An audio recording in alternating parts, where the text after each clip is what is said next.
Tonight, it's my pleasure to introduce my friend, Patty Llosa, who's been on our program before and always done an excellent job. Hi, Patty. Hi there, Daniel. So in case you forgot, Patty is the author of the book, The Practice of Presence, the other book, Awakening Body Consciousness, another book, Taming Your Inner Tyrant, and finally, Finding Time for Yourself, which we'll talk about a little more today. So Patty is a life coach, Tai Chi and Alexander teacher who lives and practices in New York City. She's currently a contributing editor to Parabola and The Daily Good, and she's studied and practiced many spiritual teachings while she made her living as a reporter for Time magazine, as a managing editor of American Fabrics and Fashions magazine, and deputy chief of reporters for Fortune. Today, she will be speaking about finding time for yourself. Welcome back, Patty. Thank you. Thank you. Amen. And I think Vicki has the first two questions. Okay, I do. Patty, welcome again. Thank you so much. The first question is, what compelled you? Why did you write the book, this book? Okay, well, I was, and Jean Fritz has described it very well, I was rushing around, a single parent with 3 children, trying to support them and get on with my life. And I was scattered most of the time. It made me think of the Egyptian god Osiris, whose pieces were all over the world. And I think we're like that when we are in this state of rushing about and anxious to know a million demands on our time and our energy. Yet, if I turn away for a short time, there's a whole other world inside me. And that is just as active and full of surprises as the one I usually live in. So it helps to have a vision of how divided we are and why. For example, we live in 3 worlds. We have the world of the head, the world of the heart, and the world of the body. And they often don't know what's going on in the other world. They don't talk to each other. So what that means is that they're living separate lives, and my energy is picked up by one or the other, and everything is attached to that moment. We seldom see that. And caught like a butterfly, I am in my head, or like a fire in my emotional life, angry or maybe happy. That would be lovely, Jean Fritz, I appreciate that. And my ever erupting reactions. And then there are the aches and pains of my body, which those of us who are a wee bit older know a wee bit more about. So one or another of these 3 is usually king of our inner castle. So we go around daily dealing with what's in front of us and wondering how in the world to manage everything on our plate. And I'm sure some of you find this familiar. So how to bring these 3 worlds together is a question worth asking. Now, a certain level of stress, and I was at Time magazine, which was a weekly magazine, and at Fortune, which while it's a monthly, I ran like 40 or 50 reporters. I was training them and writing myself for stories. So it was a very demanding situation. Sometimes I felt in charge, you know, on a roll, full of myself, of course. But there's another side of me that is losing energy when I am totally fixated on what's outside me. Now, I've often felt and this is one of the reasons why I wrote this book, that while on the one hand, all of this life is calling me into action, there is another call. And the thing is that I gradually, as I also followed spiritual traditions, discovered that that call is coming all the time, just as much as the outer call to do this or that, or attend to everything that was pulling at me. There is an inner call that I was not hearing most of the time. Now, how to regulate our stress was one of the issues I touched on both in this book and in Awakening Body Consciousness. For one thing, we need to recognize the signals that are telling us to slow down or even come to a stop and turn to another activity. So there are two kinds of stress. There's sustained and chronic, and both of them are reducing our serotonin levels and elevating hormones like cortisol. Neuroscience tells us that our autonomic nervous system is seeking balance all the time. So when we're stressed out by an overactive sympathetic system, and that's the one that fight, flight, or freeze, that's usually in charge of our day's activities. We don't even know it. We are simply pulled by it. So one question one can ask oneself is, am I living my life or is my life living me? So if I could quiet down and the parasympathetic system could have a few breaths, and right in front of my computer, I carry this word in large because, you know, there was one time when I was walking down the Hall of Fortune and the managing editor had called me in because he wanted to know how a story was going that I was working on. And I hadn't got to it yet because I was working on another story. And I discovered, and it's about a block long, the hall from my little office to his, you know, 3-window corner. And I realized that I was holding my breath all the time. So signal to all of us, notice your breath. It will change your state. Even right now, just notice yourself as you breathe in, as you breathe out, it will change your state. It will quiet the system down. Then, if I could wake up to the tension, I could make a conscious effort. And so one of the things that I am pushing here, and which I think we don't think about enough, is to make a conscious effort to just be aware of ourselves and this state. So I guess that's my long answer, Vicki, to why I wrote this book. I wanted to share my discoveries. Okay, thank you so much, and thanks for those tips. The second question is, why did you call it a spiritual survivor's workbook? Well, a long time ago, I read this wonderful book by Joan Borisenko called, what's it called? Inner Peace for Busy People. And it was part of my life that I was a very busy person, and I've already talked about that. Negotiating a very demanding world. But one of the things she said that has stayed with me like, you know, a message from heaven was, your to-do list is immortal.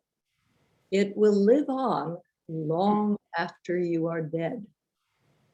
So I was I love that. shocked like that because every day I made this long to-do list. And so one of the things I point out in my book is that you can make the experiment of simply take your to-do list, we all have one, and every evening look through it and take 1/3 of it, or even 1/2 of it, for another day. And you'll find that it's always getting longer every day, but you really didn't have to do those 5 things quite as urgently as your stress hormones were telling you everything had to be done really fast, right? So the first question I'd like to offer all of us to think about for a moment is, do we really listen to this other voice, that still small voice? We talk about it, but do we ever listen to ourselves? Even to our family and our friends and our colleagues. Do we listen? Or do we answer the thing the other person is saying before? While they're still talking, I do that. I have to admit it. I'm sorry. I regret it enormously. And my children remind me of it all the time. I thank them from the bottom of my heart. Anyway, listening, I invite you to think more about listening. How to listen, I don't know. Now that's a question. How to listen with more of yourself. So what is this self that I could listen to more? Okay. Thank Wow. you so much. That's, yeah, right. We're reeling. We're all reeling right now. Thank you so much. We're in the moment, Patty. You have a way of sort of transforming the moment into the present moment in a beautiful way. So I wasn't sure if you were done or if you were, inviting us to experience the present Well, moment. I'm inviting you to experience listening also, but I'm done. It's the question. Okay. So I have the honor of asking you the next question. What are some of the issues that you address, I guess, in the spiritual, in this book? What are some of the issues that you address? Well, I think that you will agree with me that a major issue today is anxiety. It is definitely the emotional state that has most negative impact on our physiology. Many of us live in a perpetual state of anxiety. And so a question one might ask is this my habit? Or is it a fact that right now there's an emergency? And I think that it's really important to ask this, because I can pick up an emotional habit. There are emotional habits, and everybody, actually, I find everybody has a habitual state. Some, we talk about some people are victims and some people are attackers in every situation that meets them. So what way could I just see what is causing this? For example, years of self-doubt, a family that always treated me as if I was never good enough or insufficient for their needs could be one reason why I'm unsure all the time. And I need to know that. So again, what I'm talking about and what I'm bringing out in all of these spiritual messages in the book, and there are 54 of them, by the way, one for every week in the year, and 5 little exercises you could try. But one of the points I'm making is that to know consciously what is going on is a powerful help to not being a slave or a victim of your own life. So that's a question. Now, here's something I wrote about anxiety. We often waken up to the unfolding of a new day with a fresh, unfettered mind for just a few moments. Then, whoops, the memory of all the things we need to get done, people to see, problems to solve, floods us with a new anxiety.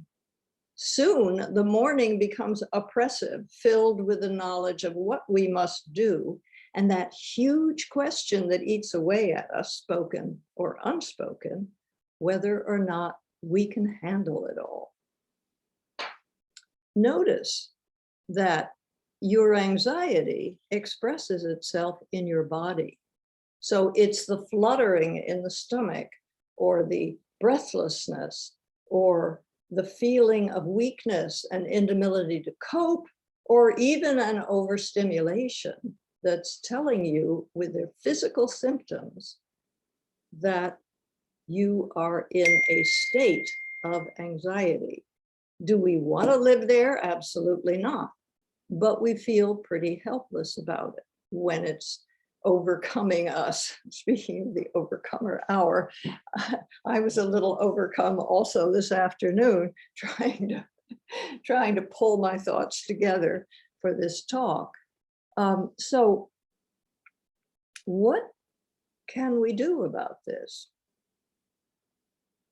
Well, I have found that there's an inverse ratio of the state, the amount of my anxiety, and the fact of my physical presence here.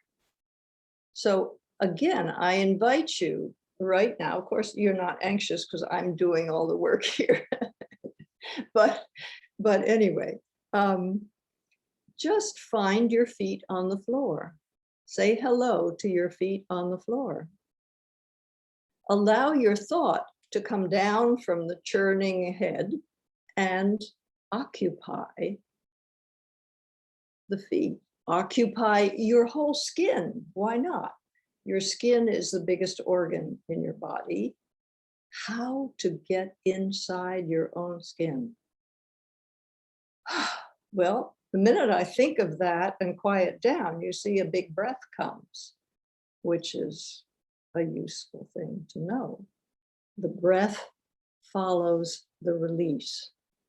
So notice in yourself where anxiety lives in your body.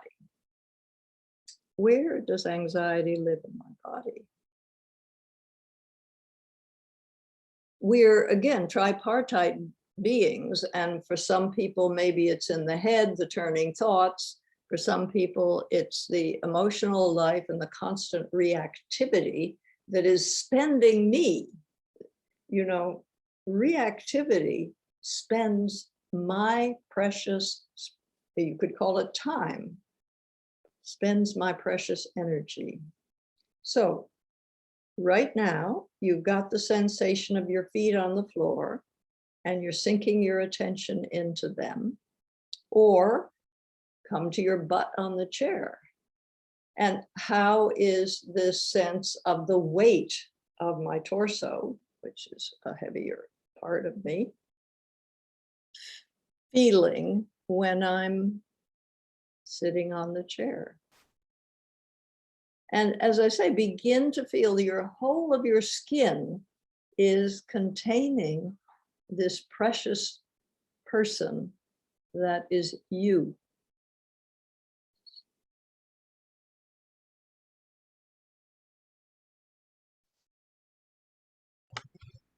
Thanks a lot, Patty. Let me ask you our last question, and then we're gonna open the mic to everyone. And I'll give the first question to Martha right after me, and then everyone else will be able to ask Right. your question. So I have to confess something to you, Patty, before I ask you my last question. I use one of the notions I learned from you in this show in one of my sermons. And I gave you credit in the sermon, by the way. So, but I love the fact that you say, like, whenever we feel overwhelmed by activities, we gotta tell ourselves, "I have time." And it's a very advanced self-awareness notion. I have time. So, and once you it's like once you're convinced of that, it makes you less anxious about what's gonna happen in the future. I love that, and thanks a lot for that. Let me ask you the last question. And after that, Martha will ask her question, and then everyone else, when I invite everyone else to ask questions as well. Uh, what is it that you have lost when you need to find time for yourself? That's a great question. So I think everybody has to ask themselves, because maybe what is precious for one person is not for another. But I can offer exercises for experimenting with coming back to oneself. One of them, of course, is what you mentioned, which is an Alexander teacher's exercise. I have time, you say it when, and he learned it, interestingly. There's a Viennese a group of trained horses. It's a very famous thing in Vienna, and I can't remember the name of it now, but they are all move together, and they're show horses with riders. And he went to see them, and he was shocked when the leader said, he was telling them to take different paces, said, "Now, gentlemen, break into a canter." And before they did anything, he then said, "What do you say to that, gentlemen?" And all of them together said, "I have time." And then they broke into the canter, and they were all cantering together in absolutely perfect synchronicity. So I have time. How do I come back to myself in daily life? That's one of the exercises. But let me say that there are three major ways we can help ourselves mindfully in the middle of an active life, because that's what I'm trying to talk about in the activity. One of them is a sense of safety. So for a sense of safety, one of the things you can, image and imagination are wonderful, but one of the things you can do is find an image that brings you back, somewhere in the woods by a little pool. One of my daughters took me to the beach a few weeks ago, and I had this incredible moment of standing in the water and feeling 40 years younger. And I have that moment now with me, so that even this afternoon, it was very helpful. Anyway, so an image, but one of the exercises that I like very much that you could all try is that of creating a bubble around yourself. And the reason I like it so much is because it's part of the situation that is true that we kind of don't believe. In fact, our atmosphere is contained around 3 feet around us. We are exuding, or can't think of the exact word, emanating this energy for about 3 feet. So suppose you created a bubble around that situation, around me, and you stayed in the bubble. You're going to meet somebody who you have a problem with, or you don't know what they're going to say to you, so forth. Create your bubble before you go, and gather yourself into yourself before you meet with them, so that you are there meeting with them. Everything changes all the time. So our energy is constantly in movement, and we cannot stop the world in order to slow things down. But we can invite our energy to circulate more freely in us. And again, we are talking about the body. So take our attention away from the attraction toward the world outside and turn it toward ourselves. Prayer is one way to do that. And then there's an ancient Taoist exercise that many of you have done with me of standing like a tree. And I don't think we probably have the time to do it now, but that is connecting with the body. So then how to move out into the world and exchange with others without losing my sense of self. Attentive movement stimulates thought to become livelier and negative or anxious feelings to quiet down. All conscious activity is good for our brain cells. It releases powerful mood and mind-boosting substances into the brain. So if the body is an instrument blessed with a permanent limitation, and thoughts can soar and emotions can roar, what is it that can only do one thing at a time? The body. And I complain about it all the time. Oh, damn, I can't, whatever. Although there are people who are good at what is it called now when you do 5 things at once?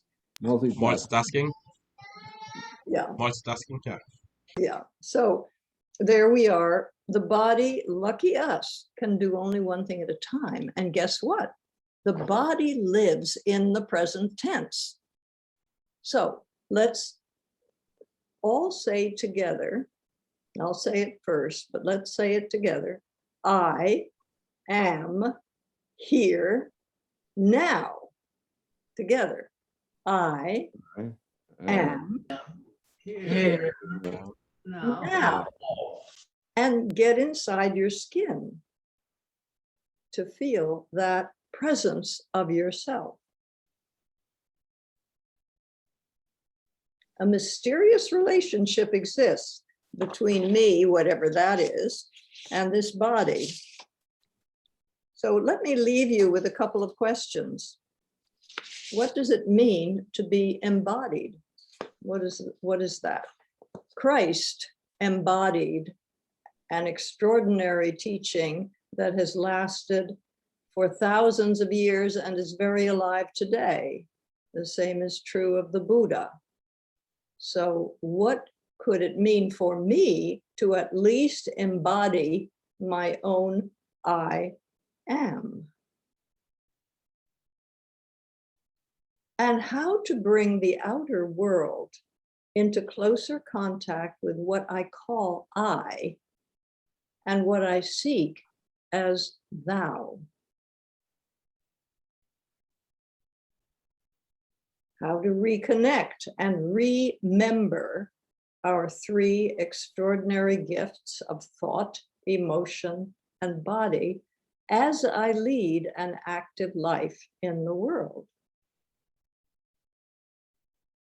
May that other world come into closer contact with what we call I and what we seek as thou, and may all go well with you in your search for the meaning of your life or whatever it is you are searching for. Man. Thanks a lot. Thanks a lot. We cannot thank you enough, but we're gonna have more questions for you. So we're opening the mic now. As I said, Martha will be the first one to ask her questions. And if you just join us, this is the Overcomer Hour. It's a weekly show, and our objective is to offer spiritual and emotional support to our attendees and participants. So we're welcome to be with us every week. So Martha, who is an Episcopal priest and medical doctor, she's a past guest as well in this show, so she will be asking her the first question. Thank you, Jan Fritz, and what an honor, Patty, to listen to you and to know you. And I know other people want to also ask questions, so I'm going to try to really put everything into a capsule. But I have so many questions I could ask you. I'm going to try to stick to one or. Let me just say, Marta, if I may call you Marta and not Reverend Marta, Yes. that you can always talk to me through my website, pattydeylosa.com, and I love to have dialogues with people. So Awesome. Well, let this not be a one-time thing. Fabulous. Okay, so in the interest of time, first of all, yes, I'm a priest and a physician, but before I became a priest in the Episcopal Church, I went through a journey of spiritual unfoldment that many of us have gone, and a major impact in my spiritual life were the teachings of George Ivanovich Gurdjieff through Peter Ouspensky, Okay. Search of the Miraculous, who translated to us a lot of the teachings of Professor Gurdjieff. And I read that you had the blessing of coming across to this teacher in your life. So I have two questions. The first is in terms of his teachings, which obviously are an important part of the Western esoteric traditions. I'm familiar with the Parabola magazine that also you have been an editor or associate editor with. A lot of people follow the idea of the Enneagrams for personality types, and they don't know that this came from a really, really deep spiritual tradition that Gurdjieff discovered with the Sarmun Brotherhood. So the first question is, what are your words of wisdom around the real meaning of the Enneagram, number one, and number two is the teachings of Gurdjieff, which are, I don't think they are at odds with Christianity. I think if anything, anybody who really delves deeper into spiritual development will find so much wisdom in his teachings. And I was wondering, what are your views in terms of the connection between Gurdjieff's teachings and the bigger picture of Christianity? And I hope I don't confuse you with my questions, but I welcome your wisdom. Not at all, not at all. But Gurdjieff was a very serious Eastern Orthodox Christian. Yes. He always spoke of God and so forth. So there's no problem about that. And he had a very beautiful funeral, actually, in Paris, in the Eastern Orthodox Church. About the Enneagram, I have to tell you what people may not want to hear. It is true, it is an ancient symbol that he brought to the West, but the things that people do with the Enneagram today have nothing to do with Gurdjieff. The play of this is my fate and all of that, it's not about the Enneagram. The Enneagram is based on the law of three, which is the, if you like, wholly affirming with an Holy, wholly affirming, wholly denying, and wholly reconciling. And if you think of a triangle, you have the positive and the negative always at odds with each other. And the only way to come to peace is not to figure something out between the two, but to go above them. And that becomes a triangle. So you have these two, positive and negative, and then the reconciling factor is above and between them. So that's one piece of the Enneagram, the law of three. Another is his law of seven, which is the law of the octaves. And I'm not going to talk about them now because it would take several hours, and you've read about it anyway, Uspensky. Yeah, no, thank you so much. And this is just a note for Jan Fritz for a future program, because this is such a source of wisdom that I think we could definitely benefit from hearing a little more from you. So thank you so much. Thanks a lot, Martha. Appreciate that. Yeah, we will definitely think about it. Anyone else? I have Mariano first. Yes, thank you. Yes, Dr. Llosa, I like what you have to say about that to-do list. And, you know, in the Parabola magazine back in February of 1994, it was entitled The Call. And there were various articles in that magazine from 94 having to do with Abraham and his calling. And then we had somebody who didn't initially listen to his call, like Jonah and so forth. And one of the things it said in the magazine is that each time that we experience a sacred call, we are instantly drawn into our true nature. Well, yes, we hear the call, but that does not mean that the to-do list goes away.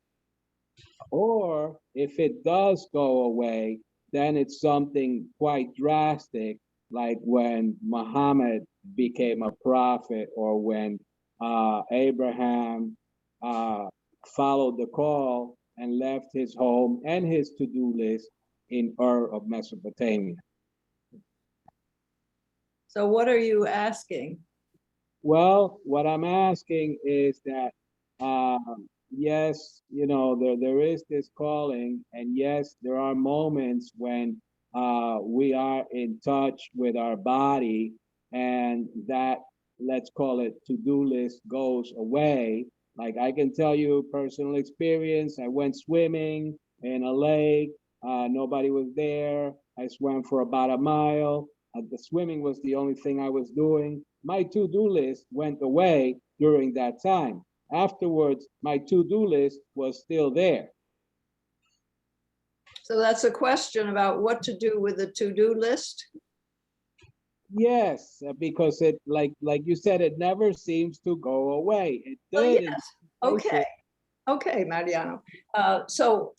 Look at it this way. You have the outer life, what I've been saying, and the inner life.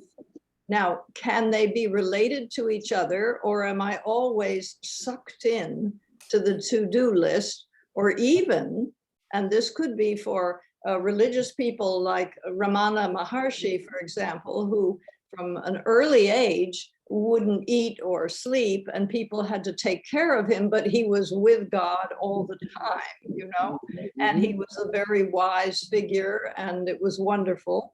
And and what he would say when people came to him with long questions would be, "And who are you?" So brought people back to the center. This is the human condition, that we are pulled in two directions. So are we going to let ourselves spend our lives being pulled apart, or is there a way for the human being to come together and serve a larger purpose, if you like? One of the things I've found, by the way, which is a recent experience, which I'd love to share with you, and we probably have to stop after that, is that unless I am aware that there is something larger than myself, I am constantly at the service of the ego. And I have a big ego.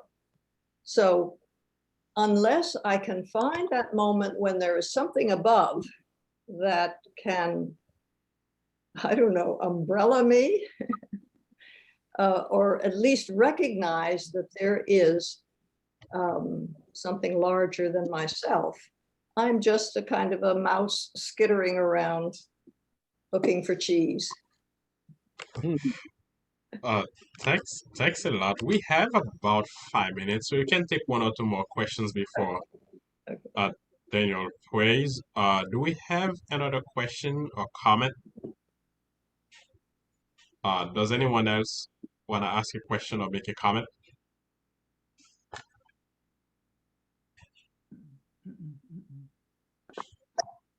Maybe sure.